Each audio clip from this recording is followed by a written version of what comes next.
and everything that you do. I don't really need to look very much further. I don't wanna have to go where you don't follow. I won't hold it back again. This passion inside can't run from myself. There's nowhere to hide. Bonjour mes amours, j'espère que vous allez super bien, que la rentrée s'est très bien passée pour vous, que vous avez de super profs, de bons emplois du temps, que ceux qui ont repris le travail, eh bien, vous avez la pêche, que les vacances ça vous a fait du bien et que vous reprenez en 5e vitesse. Moi, je dois avouer que ma reprise a été plutôt cool, même s'il y avait plusieurs changements à faire. D'ailleurs, vous voyez, là je suis en tenue parce que, eh ben ouais, je vais partir bosser juste après.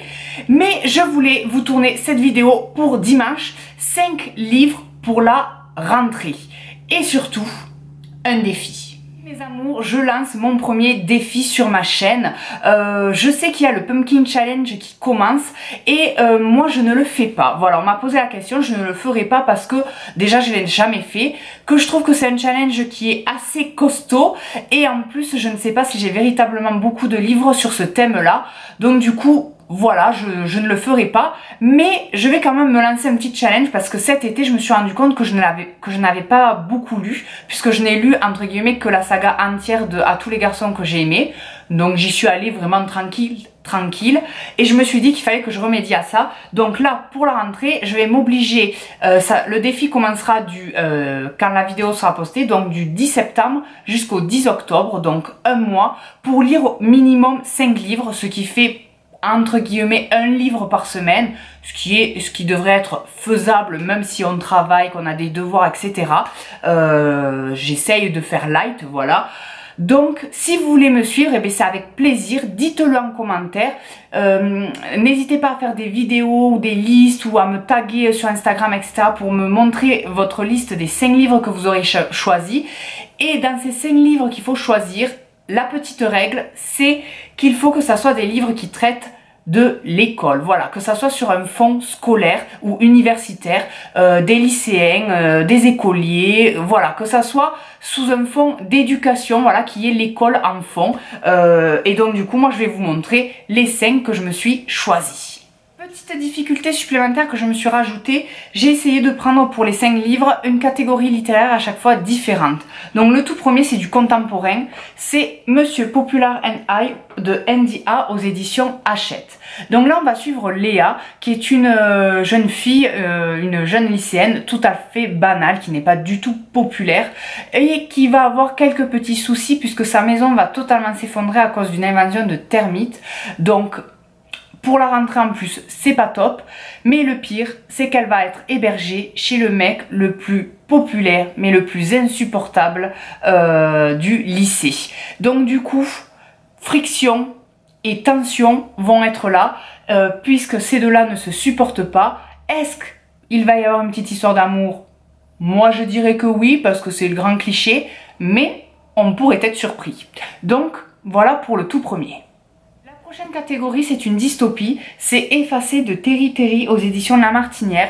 C'est une saga de 3 tomes, celui-ci est le premier puisque je n'ai jamais commencé la saga. Et on va suivre Kila, qui est une jeune fille de 16 ans, une lycéenne, qui s'est vue effacer tous ses souvenirs. Elle ne se souvient de rien puisque dans un futur proche en Angleterre, les criminels de moins de 16 ans, on leur efface complètement la mémoire pour qu'ils puissent repartir à zéro et oublier entre guillemets leurs méfaits. Voilà. Et Kila est une ancienne criminelle, donc du coup c'est pour ça qu'elle ne se souvient de rien puisque on lui a effacé complètement tous ses souvenirs. Et elle commence une vie de lycéenne normale et classique, sauf que il y a certains cauchemars qu'elle fait où elle a l'impression que ce sont des souvenirs qui remontent et elle commence à se poser des questions. Est-ce qu'elle mérite véritablement ce sort-là? Est-ce qu'elle a véritablement commis un crime? Et avec Ben, un autre lycéen, ils vont commencer à se poser des questions si derrière tout ça il n'y a pas une sorte de manipulation, et ils vont donc mener l'enquête et essayer de retrouver leur histoire, leur passé. Donc je trouve ça très intriguant, j'espère que ça va être vraiment haletant et qu'il va y avoir vraiment du suspense et qu'on va aller de révélation en révélation. Donc voilà, à voir, mais ça me tente beaucoup. Dans la catégorie fantastique, je me suis choisi Jack Griffon de E.J. Follet aux éditions Hachette. Donc là, j'espère retomber dans une nostalgie de Harry Potter, puisque déjà la couverture me fait beaucoup penser à Harry Potter avec le griffon, etc. Mais c'est surtout parce qu'on va suivre Jack, qui est un jeune orphelin qui vit à Londres, donc qui est un enfant des rues, mais qui depuis ses 12 ans a des facultés et des dons particuliers. Il peut déplacer les objets par la pensée, il peut discuter avec les fantômes, donc très bizarre, surtout qu'il y a un lord qui le suit et qui prétend être son oncle. Et du coup, du jour au lendemain, il va être transporté dans un monde totalement différent, un monde rempli de créatures fantastiques, de magie, etc. Et c'est là que j'espère qu'il va y avoir une école de sorcellerie, ou du moins un apprentissage sur ces dons particuliers qu'il possède. S'il n'y en a pas, eh bien, du coup, pour le défi, je me serais un peu gourée. Mais sincèrement, par rapport au résumé, à la couverture, à l'univers que ça dégage, je pense qu'il y aura ce côté apprentissage de magie. Donc du coup, ça rentrera dans le thème. Je me le souhaite, voilà. Mais pour tous ceux qui rêvent de retomber un peu dans cet univers Harry Potter qu'on a tant aimé, je pense que celui-ci est à tester. Une catégorie que j'aime de plus en plus qui sont les thrillers, et là c'est un thriller jeunesse avec Pretty Dead Girl de Monica Murphy aux éditions Lumen. Donc là on va être dans une petite ville sur la côte californienne où les grosses fortunes se côtoient, et surtout on va suivre Pénélope qui est la reine de promo, la présidente du club des signes blancs du campus, donc la meuf très très populaire, connue de tous, etc. Et sauf qu'elle va être un peu en danger puisque il y a un tueur en série qui commence à dégoupiller toutes les filles les plus populaires du campus. Et vu qu'elle est la number one, eh bien elle est un peu dans la ligne de mire du tueur. Donc du coup, elle va mener l'enquête parce qu'elle trouve que l'enquête n'avance pas assez vite à son goût et qu'elle a peur pour ses petites fesses. Donc du coup, elle va mener son enquête elle-même, sauf que le piège va commencer à se refermer sur elle. Donc du coup, eh bien, j'en attends un peu de frisson, beaucoup de suspense et une grosse chute. Pour la dernière catégorie, je me suis choisie de la fantasy et de la fantasy jeunesse avec Magisterium, l'épreuve de fer de Holly Black et Cassandra Clare aux éditions Pocket Jeunesse. C'est une saga qui compte 4 tomes pour le moment. Et ça commence en fait avec un jeune bébé qui a été retrouvé dans une grotte glacée où dans la glace avait été gravé par sa mère « Tuer cet enfant ». Donc le début commence assez waouh, ça en envoie. Et ce bébé, on le retrouve 12 ans plus tard, donc c'est devenu un jeune homme qui s'appelle Callum et qui découvre qu'il a un don particulier qu'il a essayé de cacher ou d'ignorer. Mais ce don, il commence à ne plus du tout le maîtriser, donc il est obligé d'intégrer le Magisterium, qui est un endroit fabuleux et terrifiant, une sorte d'école, pour apprendre à maîtriser ce don.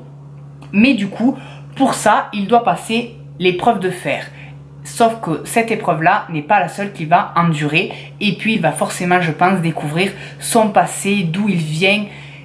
Et plusieurs secrets, je pense, autour de son identité et autour de ce pouvoir particulier qu'il possède. Donc ça, c'est tout ce que j'aime. C'est vraiment de la fantasy pure. En plus, jeunesse, eh bien, j'adore. Parce que c'est vrai que je suis assez jeunesse quand même. Donc voilà, à voir. Mais ça donne envie. Mes amours, cette vidéo est terminée et surtout voilà mon défi, mon premier challenge sur ma chaîne. J'espère que ça vous plaira, que ça vous fait plaisir et que ça vous motive. Dites-moi en commentaire du coup si vous participez. N'hésitez pas à me taguer ou à me marquer sur Instagram, etc. pour me montrer quels sont les 5 livres que vous aurez choisis. Même si vous voulez faire des vidéos sur YouTube pour ceux qui ont des chaînes, n'hésitez pas non plus à me marquer, etc. J'irai voir avec plaisir. Pareil, il y en a beaucoup qui m'ont demandé à faire des lectures communes avec moi. Parce que c'est vrai que je n'en ai jamais fait. Donc là, pourquoi pas? Si certains veulent lire un des 5 livres que j'ai présentés en lecture commune avec moi, n'hésitez pas à m'écrire un message privé et on verra comment on s'organise, mais ça me ferait plaisir. Pourquoi pas? En tout cas, voilà mes amours, pensez-y. Dimanche, là, à minuit, donc le 10 septembre jusqu'au 10 octobre, nous avons un mois pour lire 5 livres sur un fond d'école, d'université, de campus, de fac, qui vont parler de lycéennes, d'écoliers, voilà, d'apprentissage, pour nous faire plaisir. Voilà, c'est du partage et du plaisir. Donc aussi, voilà, ne vous mettez pas la pression, surtout pas. on le fait tranquille, tranquille. Donc voilà. Et pour ceux qui font le Pumpkin Challenge, eh bien, je vous souhaite bon courage et bonne chance. Et je vous fais plein de gros bisous. I don't really need to look very much further. I don't wanna have to go where you don't follow. I won't hold it back again. This passion inside can't run.